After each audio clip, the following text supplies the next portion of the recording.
Bonjour à toutes et à tous et bienvenue dans cette vidéo. Je suis le docteur Bousselma Abla, enseignante à l'université Frères Mentori Constantine I et Natar. Et je suis ravie de vous accueillir pour ce tutoriel consacré à l'examen microscopique du bactérie après coloration simple. Cette vidéo est destinée aux étudiants de première année sciences alimentaires. Dans cette séance de travaux pratiques, nous allons nous concentrer sur trois objectifs principaux. Premièrement, identifier les étapes de la préparation d'un frotté bactérien et de la coloration simple. Deuxièmement, expliquer le principe de la coloration simple et son utilité pour l'observation du bactérie au microscope optique. Troisièmement, déterminer la morphologie des cellules bactériennes étudiées ainsi que leur mode de regroupement. Les micro-organismes sont des êtres vivants microscopiques, majoritairement unicellulaires, que l'on ne peut voir à l'œil nu. Ils sont présents partout sur Terre, dans les sols, les eaux, l'air et même dans et sur les organismes vivants. Y compris le corps humain, certains micro-organismes sont bénéfiques, tandis que d'autres peuvent être pathogènes, c'est-à-dire causer une maladie. Les micro-organismes sont classés en trois domaines principaux: les bactéries, les archées, les microalgues, les protozoaires et les mycètes. Ces trois derniers appartiennent au domaine des eucaryotes. Parmi tous ces micro-organismes fascinants, nous allons nous concentrer exclusivement sur les bactéries. Les bactéries sont des micro-organismes vivants unicellulaires prokaryotes. Elles mesurent quelques micromètres de long, généralement de 0,5 à 5 micromètres de longueur. Les bactéries, du grec bacteria, va donner les premières bactéries observées présentant cette forme, constituent le groupe le plus important du micro-organisme en raison du nombre et de variété des espèces rencontrées. On peut parler d'un véritable règne bactérien. Mais les bactéries peuvent présenter des formes très variées. Les formes les plus courantes sont la forme de coque et le bacille.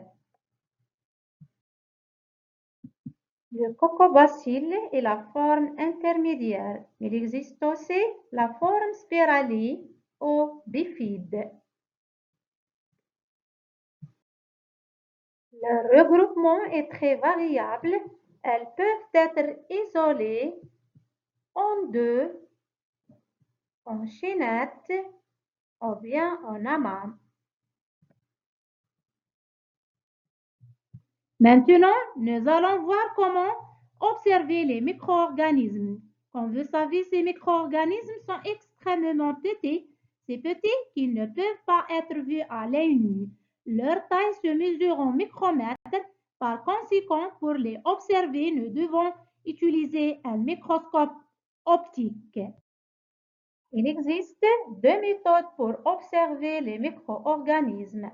La première consiste à réaliser une observation microscopique à l'état frais et la seconde à effectuer une observation microscopique après coloration. Commençons par l'observation microscopique à l'état frais. Cette technique est particulièrement utile pour observer la mobilité des micro-organismes, leur forme et leur mode de regroupement.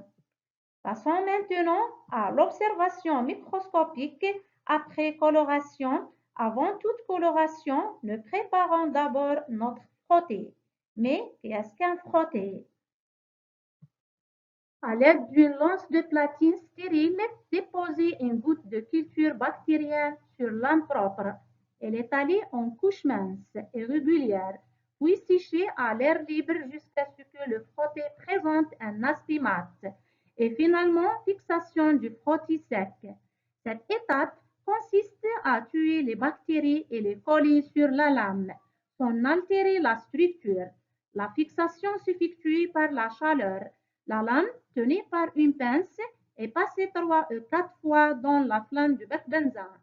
Laissez refroidir avant d'entreprendre une coloration. On peut alors parler du frotté. Vous remarquez que contrairement à l'état frais où les cellules sont vivantes, dans la méthode de coloration, les cellules sont mortes. Après la fixation, nous passons à la coloration proprement dite. Pour cela, nous aurons besoin du colorant.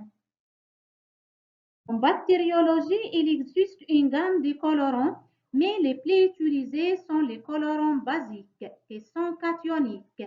Parmi eux, on trouve le bleu de méthylène, violet de gentiane, la fichine et cristal violet.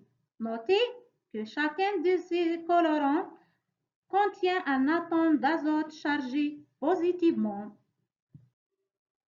Justement, cette charge positive qui explique le principe d'action de ces colorants sur les cellules bactériennes. En effet, les molécules intracellulaires du bactérie, comme les protéines et les acides nucléiques, ainsi que la surface de la cellule sont chargées négativement. Les colorants cationiques, grâce à leur charge positive, pénètrent dans la cellule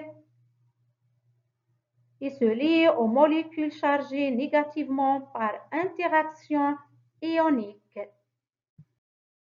Il existe deux catégories de coloration, la coloration simple et la coloration différentielle.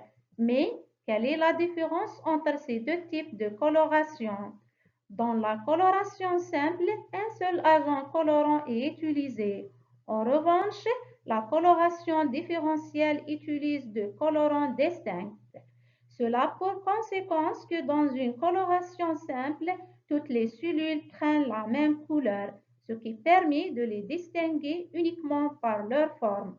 À l'inverse de la coloration différentielle, permettent de mettre en mise en évidence des différences de couleur entre les cellules. De leur nom, un exemple classique de coloration différentielle est la coloration du gramme, que nous verrons lors du prochain TP. Elle permet de différencier des cellules bactériennes en rose et en violet. Un autre exemple est la coloration de Zell-Nielsen, qui distingue les cellules colorées en rouge et des cellules colorées en bleu. Il y a aussi la coloration du spore réalisée au verre de malachite qui permet de différencier les spores colorés en vert des cellules végétatives colorées en rose. Dans ce TP, nous allons réaliser une coloration simple au bleu de méthylène. L'intérêt de cette méthode est qu'elle nous informe sur la forme du bactérie et leur mode de regroupement.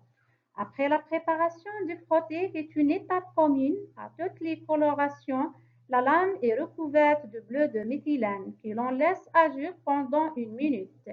Ensuite, on reste la lame à l'eau distillée, puis on laisse sécher. Une fois séchée, la préparation est prête à être observée au microscope optique à immersion. Voilà ce que nous allons observer au microscope optique à partir d'une lame préparée après coloration de bleu de méthylène.